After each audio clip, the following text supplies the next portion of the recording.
2010, the deep state had the Rockefeller Foundation script a plan to introduce martial law and a permanent method for total control of the citizenry.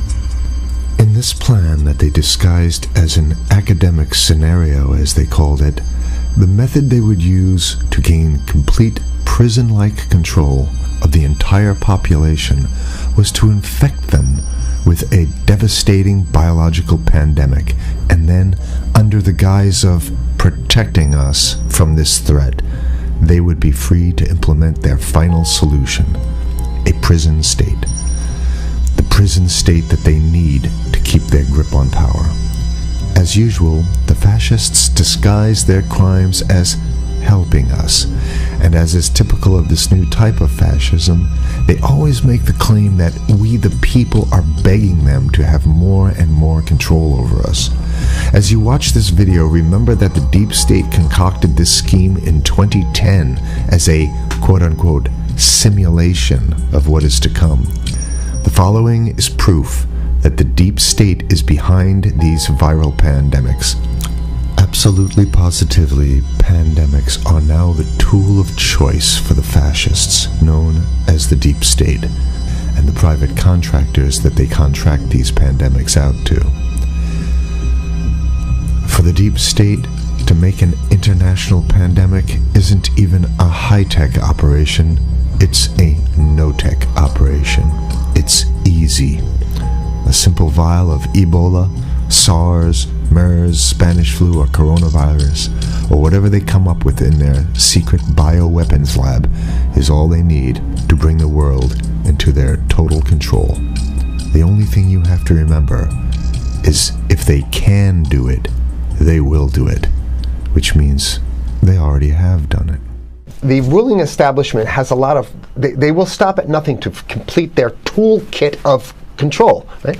So one of the things that has been missing from the toolkit of total control has been quarantines and curfews, right? Mm-hmm. So now, welcome to the new world in America, where to get on a bus, to go through a subway station, if you think that the procedures at the TSA are onerous, right?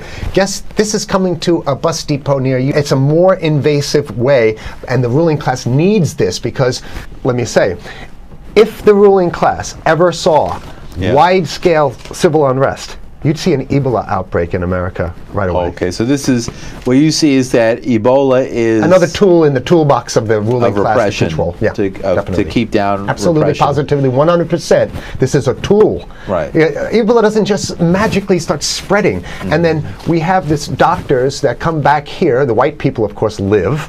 Mm-hmm. You know, the two whites who got it survived. All the black people that get it die.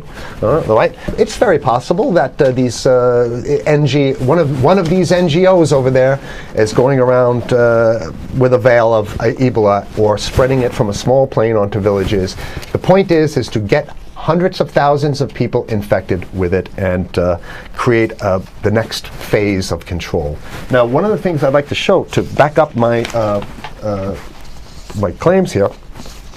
Here's a document from the Rockefeller Foundation.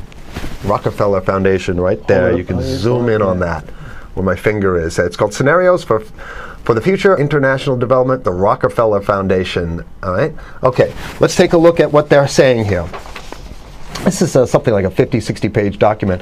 I'd like you to go to page 18, if you can look at this up on the internet, but I'll read it off to you. It's called lockstep, lockstep. And this is a phrase that I used right after 2001, when I saw the entire system of the United States, including the population, were in lockstep. So the Congress went along, and yes, it was Osama bin Laden, and the people waved their flag and said, I hate, hate, hate, hate, and everything was in lockstep. Well, in 2010, they published this, Rockefeller Foundation, and here's what they're saying.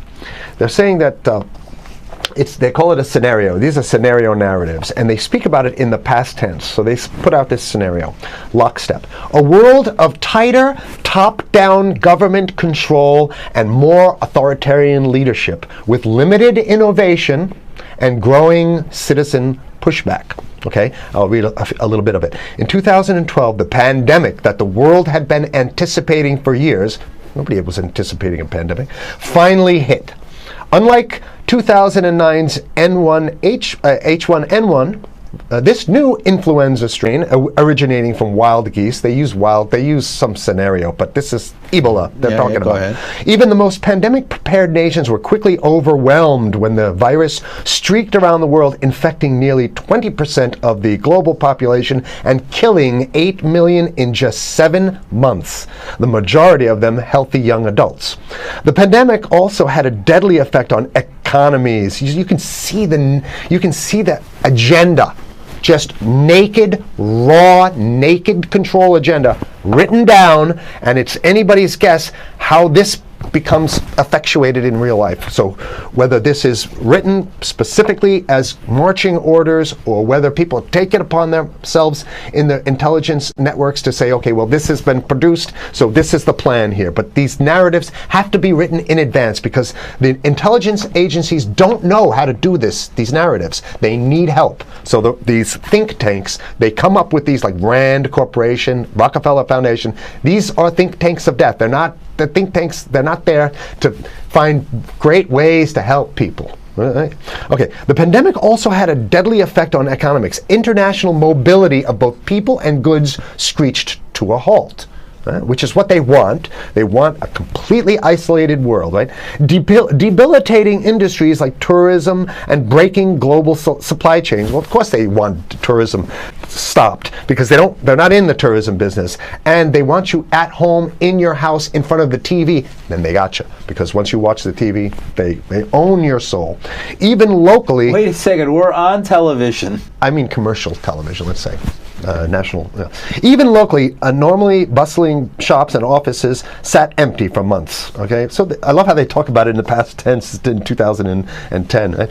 The pandemic blanketed the planet, though disproportionate numbers in Africa died.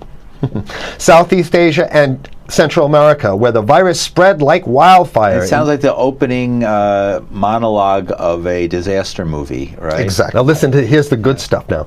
But even in developed countries, containment was a challenge. Now here's this one. I love this one. The United States' initial policy of strongly discouraging, in quotation marks, strongly discouraging citizens from flying proved deadly in its leniency. So they're saying, that... No, keep going. Okay, read it. Proved deadly in its leniency. So they should have been tougher, right? Accelerating the spread of the virus, not just within the United States, but across borders. However, a few countries did fare better. China in particular. The Chinese government's quick imposition and enforcement of mandatory quarantine for all citizens, as well as its instant and near hermetic sealing off of all borders, saved millions of lives, stopping the spread of virus far earlier than in other countries. So the message is here is we have to look towards the Chinese, the oppressive totalitarian Chinese regime as an example of what we need to be doing here. And of course, the ruling class here loves the Chinese regime because they have demonstrated to the ruling class the most efficient form of capitalism, which is authoritarian capitalism. So we have capitalism, but unfortunately we have this veil. I get it. We have this veil of democracy. This is very interesting. This is continue on. Okay. China's government was not the only one that took extreme measures to protect its citizens from risk and exposure.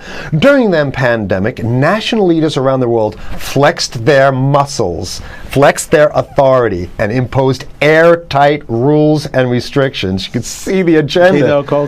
Okay.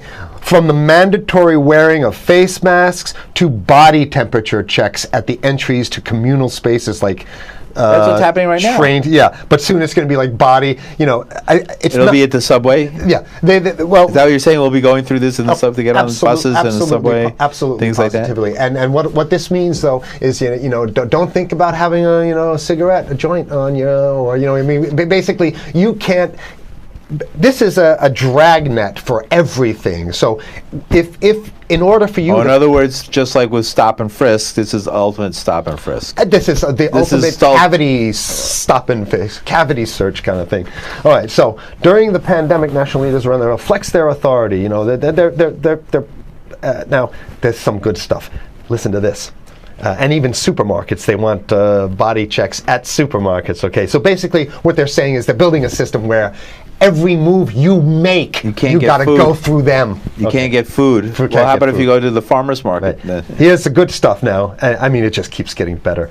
Even after the pandemic faded, this more authoritarian control and oversight of citizens and their activities stuck and even intensified. That's the whole point. So they're going to get rid of... Didn't that happen already with 9/11? Of course. 9/11 was how many, 14 years ago, and we still have all these draconian rules. So they're going to put the body cavity USA, searches Patriot, and all that stuff. That's right. So in order to get to a supermarket, you got to have a body cavity search, and then when there's no more Ebola, well, you know what? We kind of like this way because we have an complete infrastructure of a control grid.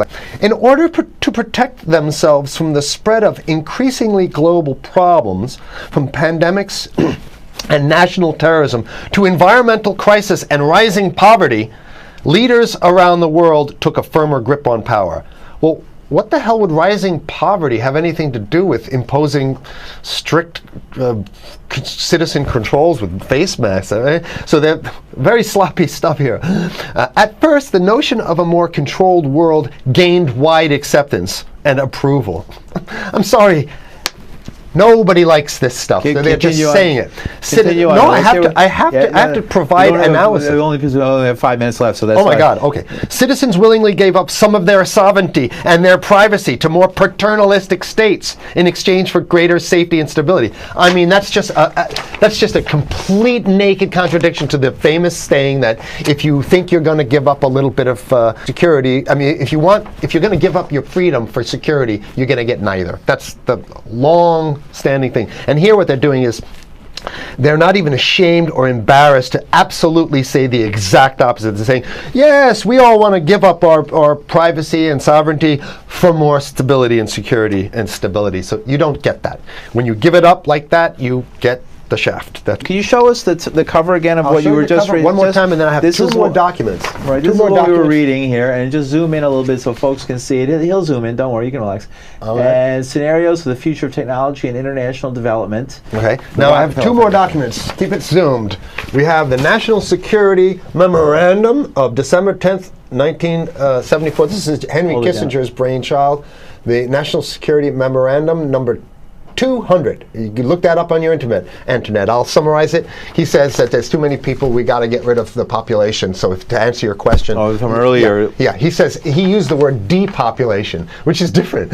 Depopulation means killing people that already exist, and it's to get the minerals, because we need the minerals. And here's another one.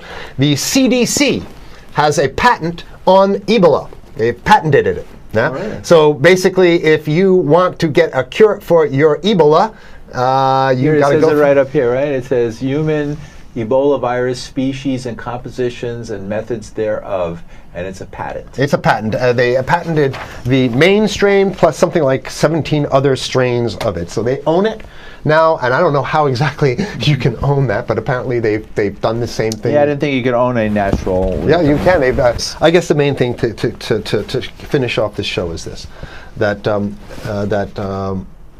they want to get more control, more and it's going to be curfews and quarantines. So what I'm saying is that unless the American people start to get some new way to revolt, a new way to organize, new way to protest, unless we can break through the apathy, because that's what we have here, then it's going to be a slave state here. The ruling class doesn't seem to have too much resistance. They're getting everything on their Christmas shopping list, and they've been wanting quarantines and curfews for a long time. Now they got it. And if you want to live in a world where you're tricked into all this stuff because it's for your safety, right? And if you want to have a probe and make sure you got to check your pockets, make sure you don't have anything incriminating on you before you go out, and when you step out of your house, you want some police there to monitor and see what you're doing. If that's the world you want to live in, be apathetic, don't do anything. You're going to get that world very soon. It's coming your way, definitely. Mm-hmm. Yeah. So what should people do? What's the hope? You have 30 seconds. To wake up, learn about it, and go fight these bastards in Washington. They're easy to beat. If we can just organize, we can beat them. It's simple. They're weak, and there's so few of them.